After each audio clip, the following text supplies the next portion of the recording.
আসসালামু আলাইকুম রহমতুল্লাহ। আজ আমাদের কেন্দ্রে এসেছিল অনেক ছোট প্রাণ, কিছু কান্না, কিছু ভয়, কিন্তু সেই কান্নার মাঝে লুকিয়ে আছে একটি নিরাপদ ভবিষ্যতের স্বপ্ন। একটি শিশুর কাছে টিকা মানে হয়তো কয়েক সেকেন্ডের অস্বস্তি, কিন্তু একজন মা বাবার কাছে এটি একটি দায়িত্ব, আর আমাদের কাছে এটি একটি অঙ্গীকার। টিকা শুধু একটি ইনজেকশন নয়, এটি ডিপথেরিয়া, হুপিং কাশি, হাম, পোলিও সহ নানা ভয়ঙ্কর রোগ থেকে সুরক্ষার ঢাল। সময় মতো টিকা দিলে শিশুর শরীরে তৈরি হয় রোগ প্রতিরোধ ক্ষমতা, যা তাকে সুস্থ ও শক্ত করে তোলে। অনেক সময় আমরা দেখি টিকা দেওয়ার পর হালকা জ্বর আসে, বাচ্চা একটু বেশি কাঁদে। এটি স্বাভাবিক প্রতিক্রিয়া, ভয় পাওয়ার কিছু নেই, বরং এটি প্রমাণ করে শরীর তার প্রতিরক্ষা শক্তি তৈরি করছে।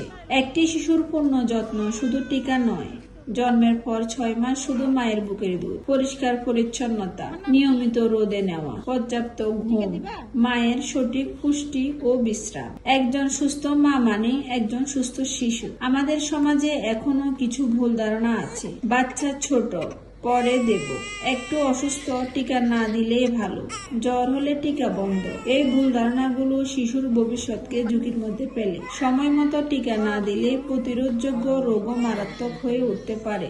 আজ যারা আমাদের কেন্দ্রে এসেছে তাদের কেউ কাঁদছিল, কেউ মায়ের কোলে মুখ লুকাচ্ছিল, কিন্তু কয়েক মিনিট পরে তারা আবার স্বাভাবিক।